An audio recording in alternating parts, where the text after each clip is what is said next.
It's noon here in Ventnor City, New Jersey, and our nation's capital, Washington, D.C., and this is CarEdge Live for Wednesday, February 26th, with your host, me, Ray, sporting, pumpkinish colors, and, Zach, looking a little bland today with that sweatshirt, but I kind of like the look. My own dad just called me bland? Come on, man. Bland I got today, folks. Bland. We've got a sponsor for today's show, Delete Me. We're going to be talking about them in about 5 to 10 minutes. Check the link in the top of the description. That being said, we must take a moment to thank CarEdge.com. The thing that my dad and I have been working on for the past 5 years.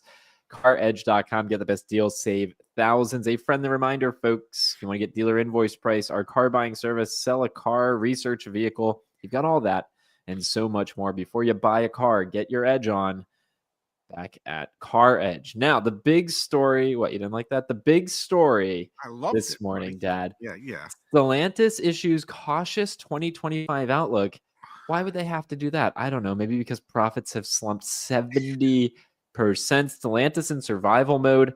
What is going on over at the lost automotive continent of Stellantis? It very well might end up lost completely. I guess the industry woes are a lot deeper than what we have all been led to believe. Okay. We know Nissan is in big trouble. Absolutely. That's been well documented. We know Stellantis is in deeper trouble than we thought they were. Absolutely. We know Mercedes-Benz has some serious issues and is looking to close manufacturing facilities in Germany. Yeah, that story has been bigger and bigger. Yeah. And trying to figure out how to save, I don't know, just a couple $1 billion. Just a couple billion. So you start looking around the landscape and you realize how many of these companies are in deeper trouble than what we were ever led to believe. And it makes you wonder how they all survive, or do we see additional consolidation to combat what the future holds, which is competing against well-organized and well-funded Japanese auto manufacturers. There is some good news here, though, Pops. Let's talk about the good news. Stellantis said it was making better than forecast progress on reducing inventories, especially in the U.S., where dealers had complained that prices of cars from Jeep and Ram were too high. It's not only the dealers that were complaining about that. As of December 31st, total inventories were 18% lower year over year, with U.S. dealer stock down 20%. Let's go to the magic CarEdge machine, Dad, and let's test it. Okay. CarEdge.com. I clicked on new. What do you want to start with? A Jeep? Let's start with Jeep. Sure. We like Jeeps. Jeep. All right, here we go. Jeep. And we'll do, what do you want to do? Grand Cherokee? Let's just, yeah. Sure. Grand Cherokee. That was the first one that popped up. All right, these price points looking pretty attainable, all things considered. Average, 48, 49,000. Yeah, here we go. So let's just click on the first one here. This dealer's only had it for 32 days. We are in, it looked like that we were in Manhattan. So let's see. Scroll down here, 76 days supply. That's actually not that bad. That's less than the industry average, yes. It's less than the industry average. Okay, so that's the Jeep Grand Cherokee Altitude. Let's check on a limited here. So let me click on the limited. Let's come over here. 161 days supply, not looking quite as good for the limited. So the limited's got a little bit of an oversupply issue. Let's go back one more time. Let's look at our favorite pickup truck. The Gladiator? Oh, no. We're going over to the Ram 1500. This is the Ram 1500 Bighorn Lone Star, 110 days. So, okay, maybe the story's gotten better, but these numbers are still really out of whack. Well, listen, you couldn't expect Stellantis to go from we're in deep doo-doo to, oh my God, we're out of the doo-doo altogether. No, not that quickly. They are claiming that they have sold down U.S. inventories at a higher rate than what they expected to do. Who knows if that's true or not? Yeah. I mean, if you just you could if you pulled up each individual brand of Stellantis and you could see what their nationwide supply is, you're going to look and you're going to go, they're still in deep doo-doo. Yeah. because even though things are allegedly better, they're still worse than industry average.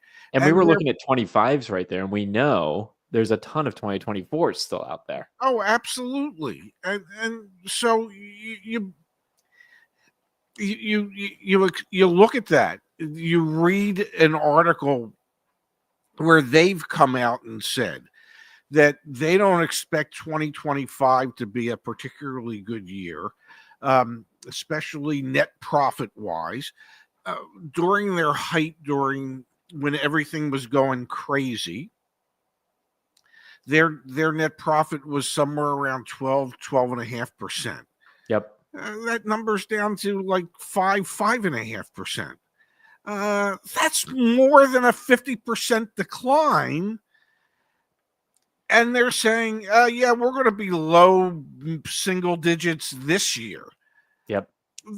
They've got issues not only here in North America, which we know about.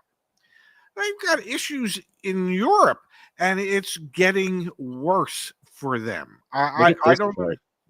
This is free cash flow for Stellantis. Positive. Negative. Not good. Oh my goodness, they're trying to follow Lucid Motors, apparently. I don't know. An 18.9 billion euros swing in free cash flow year over year. That's a lot, isn't it? I'll take 1/100th of 18.9 billion euros. I'd be a happy man. Yeah, this is insanity. Yeah. And Dad, there's some comments in the chat talking about, hey, we were looking at obviously 25s. We were also in New York. And then as I was going back over to the CarEdge machine, look at this one, Dad. 23s. 23s, 527 days on the market. And we know those folks. We do know those folks. They should be moving on from that inventory a lot faster would be my recommendation. But be theirs as well. You know what's interesting? Jeep, we know, had Yes. pushed, and we were still in the New York metro area. We know Jeep had pushed a lot of those electric vehicles. Let's come over here. Yeah. Oh, the 4xEs were crazy. When we were up at Staten Island, Look the at these number of price 4xEs points. they had. Yeah. I mean, 73 grand, 72 grand, 73 grand. No wonder these things aren't selling. Yeah. And if the $7,500 federal tax credit goes away, Jeep has come out and said that they're going to continue. They're going to eat it, and they're going to continue to give it to customers. Yep. Makes you want. When you see that negative cash flow, it makes you wonder how long they can do that. Exactly. You look at this chart, and then you rationalize that with the fact that they're going to have to foot the bill for $7,500 federal tax credits. I mean, holy cow, man! Absolute chaos over at Stellantis. Yes, it does not look good for them, and it so looks like survival mode for them. It's survival mode for Nissan. I mean, Nissan, they called it emergency mode. Yeah. I don't know what's left after emergency mode. So there are major manufacturers who are struggling, and this could be the beginning of the end for a lot of brands that we know. Now, oftentimes when we talk about, brands that could go extinct, and we did a video on that. Yep. We were talking about brands going extinct in North America, not extinct entirely, but in many cases, some of these brands will go extinct entirely. There will be such consolidation in automotive, in my opinion, in my thinking, that you won't have near as many players as you have now. Maybe BMW and Mercedes-Benz get together and form, because the competition from China is going to be fierce. It already is. It already and these manufacturers can't figure out on their own how to combat that. And maybe if by joining forces, by consolidating, they might be able to stand a chance of surviving. So I just think that there's going to be a lot less brands out there and a lot less independent players out there. You know what there will continue to be a lot of out there, Dad? Brokers trying to buy your info. All right, folks, data brokers. That was well done, Dad. Data brokers are out there selling your data online. And today, a sponsor of our show is Delete Me, a company that my dad and I both use.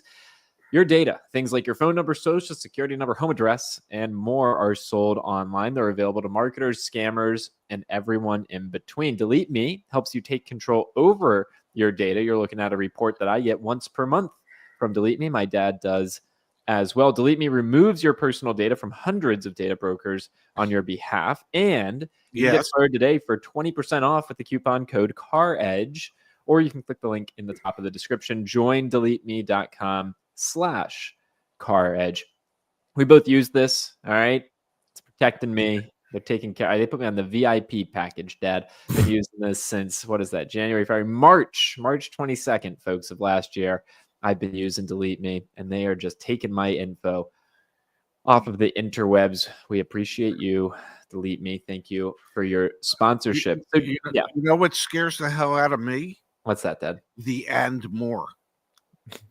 What the hell is the and more? We know about your home address, your phone number, and something, but what is the and more? Damn it! I need to know what the and more is, and why would anybody want the and more? But apparently, there's money to be had in the and more. So there's another automaker that's on shaky footing that we haven't talked about. In a headline in Automotive News today, came out and is talking about this. Frustrated Mitsubishi retailers plead for, quote, swift action from North America CEO. Mitsubishi is a brand that we don't talk about all that often because they're not super popular relative to their peers. However, the Outlander, they sell a decent amount of those. The Mirage going away. But that Mitsubishi dealers are coming out. This feels eerily similar to what happened over at Stellantis last year, doesn't it? Which is what I said to you when I sent you the article. It's like Mitsubishi has taken a page out of Stellantis's book, and that is, hey, we don't have any really fresh product. The product we have is so stale, nobody wants it. And perhaps we won't even really help our dealers figure out how to get rid of it. And so the dealers are pleading, or kind of like the Stellantis dealers did. Please, we need your help. Let's figure this out. Can we figure this out together before, I don't know, we just go out of business and we end up giving up the franchise? When you look at the numbers, I think there's 330 Mitsubishi dealers. The average sell rate at a Mitsubishi dealership is 17 new Mitsubishis a month. Whoa. Now, that's the average. There are plenty that are doing well below that, and there are a handful that are doing well above that. Yeah. But at 17, you ain't profitable, okay? The only way you sell those new cars is to lose money because there's not enough support from Mitsubishi. And there's really nothing in the works to create a sense of urgency for anybody to go out and say, Mazda, Mitsubishi. They both start with an M. Mazda, and that's the way people are going to go. Yeah. They're not going to go Mitsubishi. So I don't know what Mitsubishi's going to do, but perhaps they'll listen to their North American dealers before that number of 330 shrinks to 280, or maybe they want it to shrink to 280 for all I know. It's absolutely wild, though. I mean, we've watched this movie before, and we know how it ends.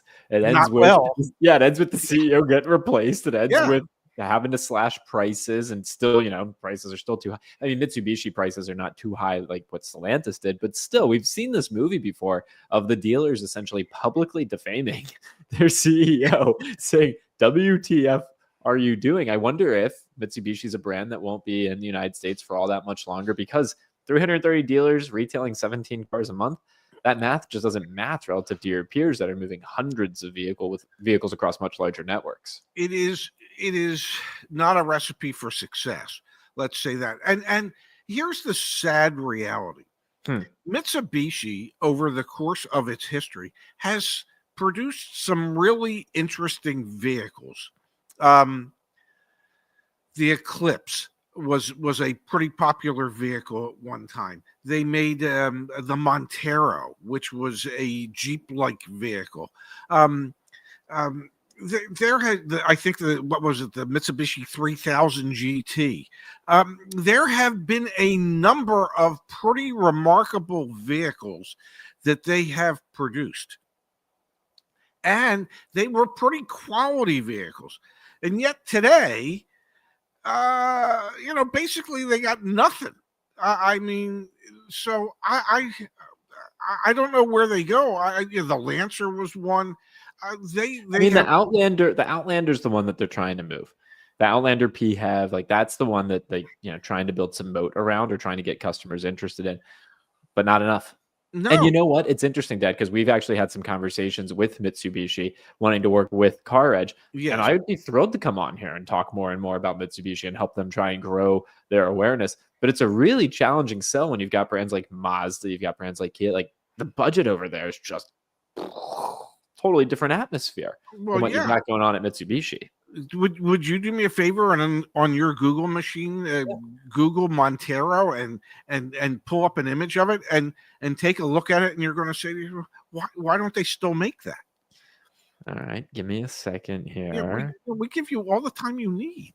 Not 2024, right? No, they haven't made the Montero. Whoa, this looks like a Land Cruiser. Thank you very much. Why doesn't Mitsubishi have this in the market right now? I don't know. And it's like the boxy look that, this is like Lexus just made the GX 550. This is the Lexus GX 550. And the Pajero, the Pagero is another. I mean, they have made some really interesting. These would crush SUVs right now. Okay, I don't get how they screwed up so badly. I mean, they had some really interesting stuff that was pretty high quality. Okay, so the Mirage was not necessarily high quality, but it's just I get that there can be missteps. I get that. I get that you can, Whoa, look at this thing. Yeah, everybody wants one of them. But I understand that there are models that get green lighted, and then afterwards everybody says, "What were we thinking?" Yeah. Okay. But they had some stuff that people were really interested in. Yeah. And they've just. It'll be interesting to see if they can pull a Kia.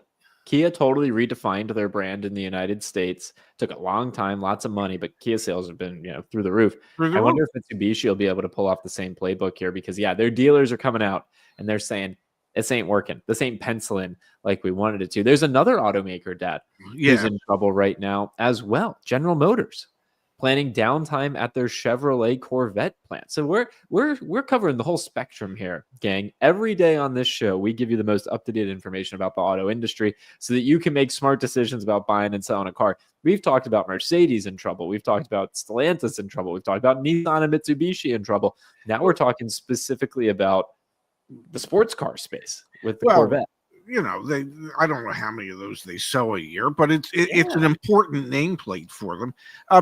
Didn't General Motors come out and say that they're buying back like $6 billion worth of their stock? They did. That came out today as well. Yes.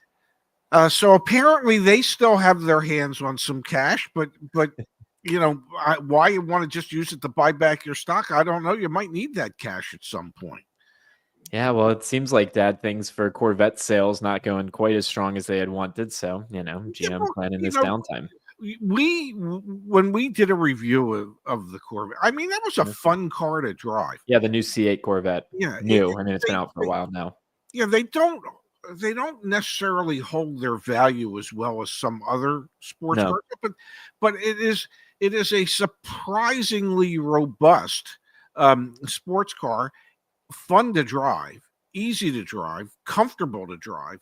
Um, and for the life of me, I don't understand why it doesn't necessarily hold the same cachet as some other sports cars out there. When I check, bring a trailer every now Yeah. and it's like, a lot of these older vets. I mean, you could get a pretty decent deal on them in comparison to some of the other sporty vehicles out there that, you look at the numbers and you go, okay, well, what were they thinking when they? I mean, I saw something the other day, and it was like it was four times more than it sold for, four times more today than what it sold for when it was brand new. And I thought, well, it's not that wonderful of a vehicle. I think it was a 240Z or something like that. Yeah. And it's like, those bring money, and the older vets, it's like everybody here is like, yeah, okay, it's just a vet. Yeah. Yeah. I don't get it. I hear you, man, but I think it's another indication of the industry showing shakiness. This is a new section of the industry showing shakiness. Sports cars, a nameplate sports car, and they're doing downtime, which is what we've seen happen for what? Big pickup trucks, sure. Yes. F-150 Lightning, okay, absolute no-brainer. Ford Mustang Mach-E, of course. Turn the plants off for a minute because we've got an oversupply. Corvettes, the nameplate, this is a new segment of the auto industry that is showing weakness that we haven't seen before. I think it's very, very interesting. What I find interesting is, we haven't spoken about it yet, but Lucid announced their earnings, and they, I mean, narrowed their losses dramatically by like 50%. They only lost like what, $376 million in the quarter or whatever it was. Progress. Yes. Progress is happiness. Apparently, it is there. And their CEO, Mr. Rawlinson, stepped down after 12 years and probably $1 billion in compensation, because there was no higher paid CEO in automotive than he was. Yeah, you're absolutely right. I mean, he was making some years, what was it, 170 some million dollars. For a company that was losing like $3 billion a year. I kept thinking to myself, imagine what they'd pay that guy if they could actually make some money. I know, right? Yeah. No, but the Lucid story is another interesting story. That being said, Dad, let's go to our favorite segment of the show. We have one of those? We got one of those. Really? You have got to be kidding me. Ford CEO Jim Farley says budget F-150 shoppers looking at Ram and General Motors. This is one of the most interesting. I'm just going to read the quote. All right, this is a quote from Jim Farley. Quote, "The reality is, though, the full-size truck market is in two different markets, and they're almost completely different," Ford CEO Jim Farley stated during the recent Wolf Research Auto Tech, and Semiconductor Conference. Quote, "You have the Ram price zone, and then you have the Ford GMC price zone. And as Ram suffered, GMC has done a great job. As Ford has gotten some market share. We've had 4 years in a row of revenue increase. A lot of it is because of Ranger, but also to that, we've managed the high-end mix really well between Super Duty and F-150. I read this quote, and I thought, I'm an idiot because I don't understand what the heck he's saying. Ram prices are through the roof. GMC prices are through the roof. F-150 prices are through the roof. I read this, and I was just bewildered. Well, that is a unique word salad that I'm not quite sure how you digest it. I'm not, and I'm not even sure what type of dressing I'd put on it to make it edible. I love that. What did he just say there? I don't know that we're doing good because Rams are cheaper, but I mean, what? The truck market's different markets. There's this market, there's that market, but Oh my God, and then we're in the in-between market. And when you're there, there's nothing better than being in that spot. I don't know. I don't know what the hell he's saying.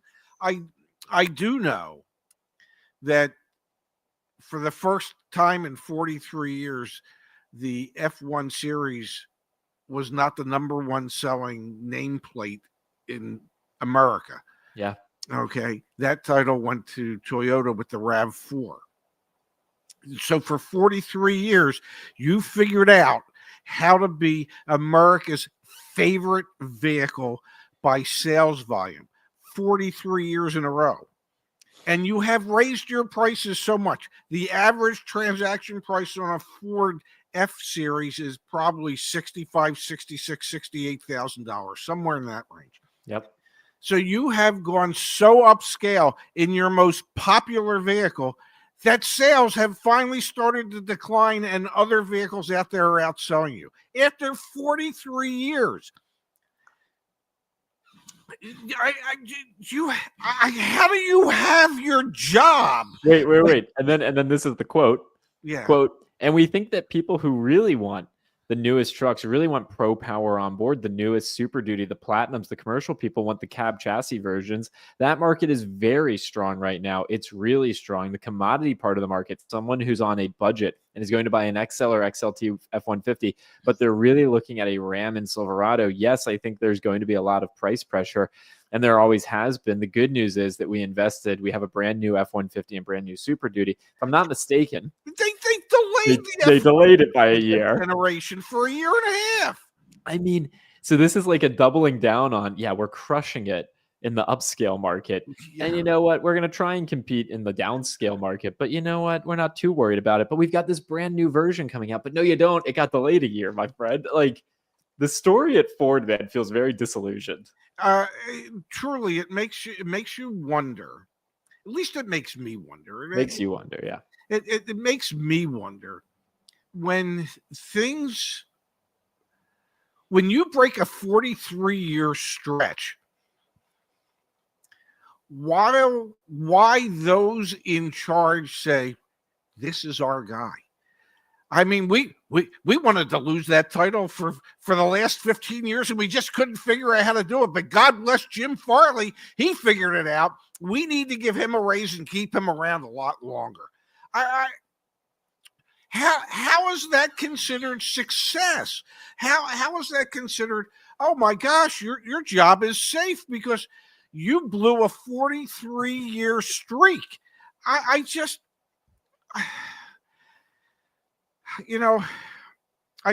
get frustrated because these CEOs just are not in touch with reality. They are just not in touch with what consumers really want.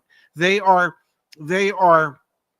strongly in the camp of, we will appeal to the 14-15% of the population that can actually perhaps maybe afford to buy one of our vehicles, and we will just completely abandon the other 85-86% of the population that is sitting there throwing their hands up in the air going, I can't afford a vehicle. I can't afford one. That's what those quotes say. You can read between the tea leaves, folks, and you can see it. I want to come here to the chat, Dad. Before we do, I want to remind everyone that back at CarEdge.com, over the past 5 years, my dad and I have built out the tool set that you need to go get yourself the very best car deal. Go to CarEdge.com, choose a vehicle that you're interested in, or just head to the Car Surge up here.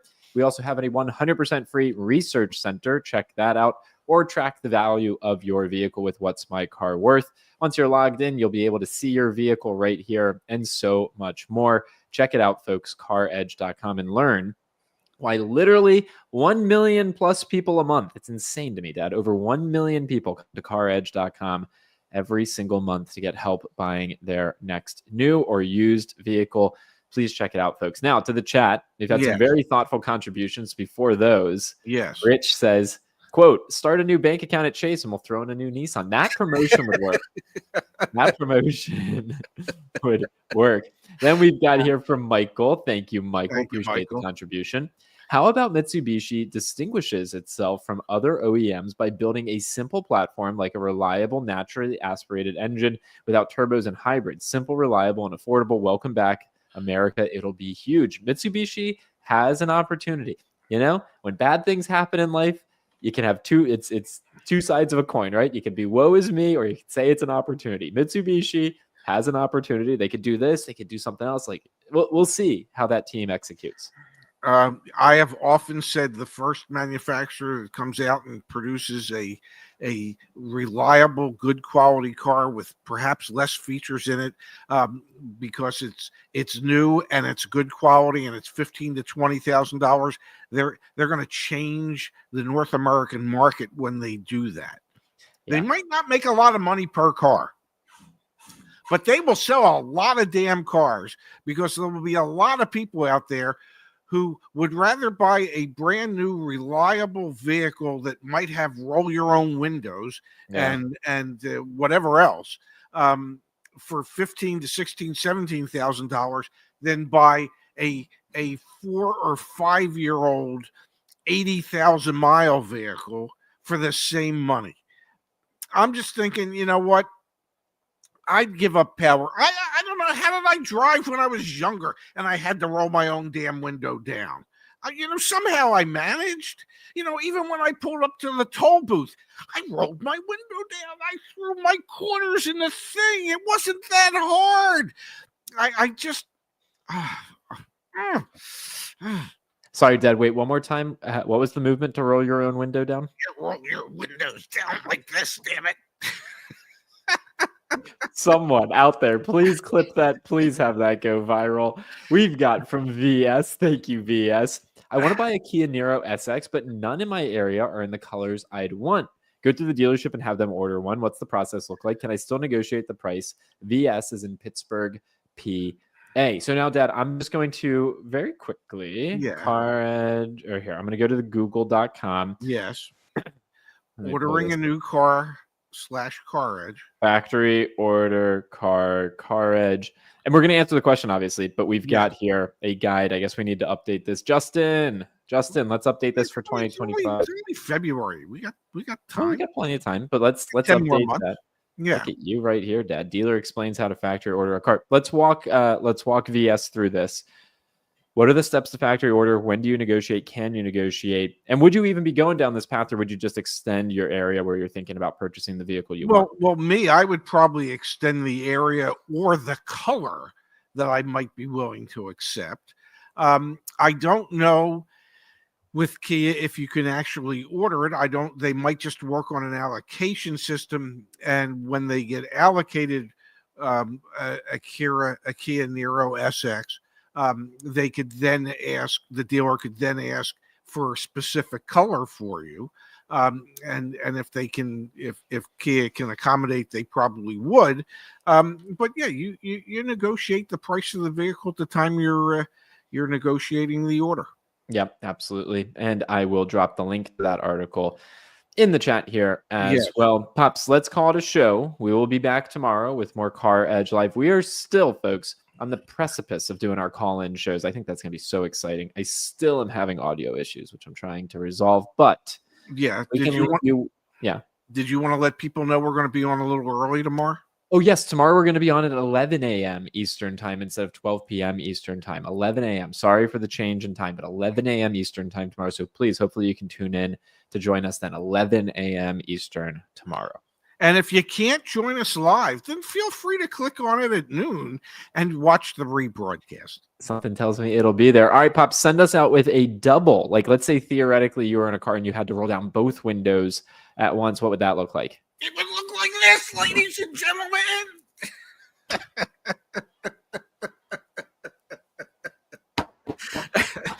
Oh, my God.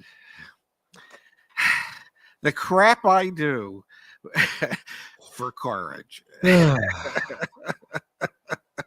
Really bad hair day. Yeah, it is a bad hair day. Yeah, bad hair day, man. The curls.